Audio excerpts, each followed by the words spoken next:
Hi guys, in this video we got a chance to discuss the typecasting in Java. So basically the agenda for today is to discuss the typecasting. What is typecasting in Java? So basically when anyone asks you about the typecasting, you can easily say the method to assign a value of a single data type to another type is called typecasting. There are two type of typecasting. The first is called as widening casting. Another name for the widening casting is actually the automatic casting. The second is narrowing casting. Narrowing casting can be called as manual casting as well. So let me show you a practical example of how can you create a program to implement the typecasting in Java. Go and create a project inside Apache NetBeans IDE 12.6. When you just click this button, it will show you this pop-up screen. You just have to click the next button and it will ask you a project name. You can write the name as type casting in Java.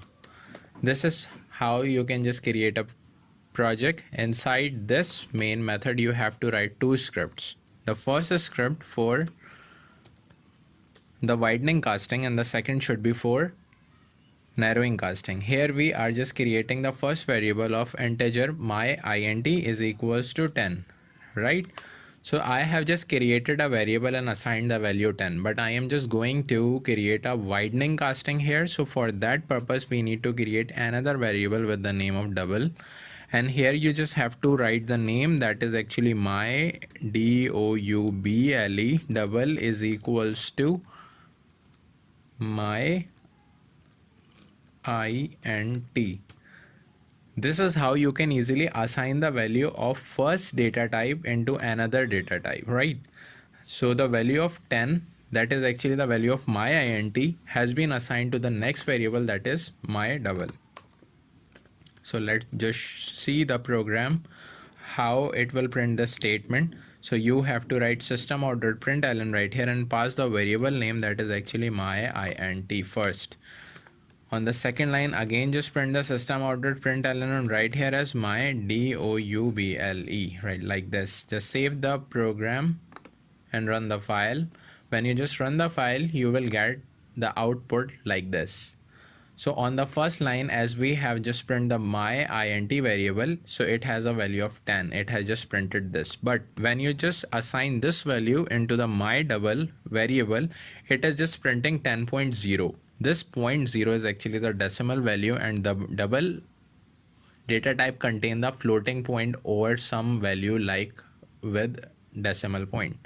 So this is how you can easily perform the automatic casting or wide casting. Now let's just create another script to implement the narrowing casting, or you can say the manual casting.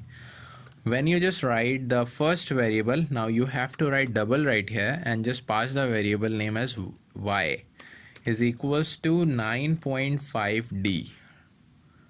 D stands for double. So if you want to write D or you don't want to write D, it will work same. So it depends upon your choice. Now on the second line, you have to create a variable with the name of x that should be of integer data type is equals to. Now the manual thing that you have to write here is int like this to perform the narrowing casting. And after that, you have to pass the variable name that is actually y. So what we are doing right here, the value of y double data type, we are going to assign this value to this variable. So obviously this is the decimal value because it has a decimal data type. When it will be assigned to this one, the integer, so it will print 9, not 9.5. So let's see how will it work. System.out.println, inside the parameter, you just have to write y, and after that just write SOUT again and just write x right here. So when I just save the file and run the file, it will show you an output like this. That is 9.5 is actually the double data type and the x is actually the integer data type. This is how you can perform the typecasting in Java. So if you like this video, so please hit the like button, and it's a request to please subscribe the channel because you people are just watching the video and not subscribing my channel. So it's a request to all the people to please subscribe.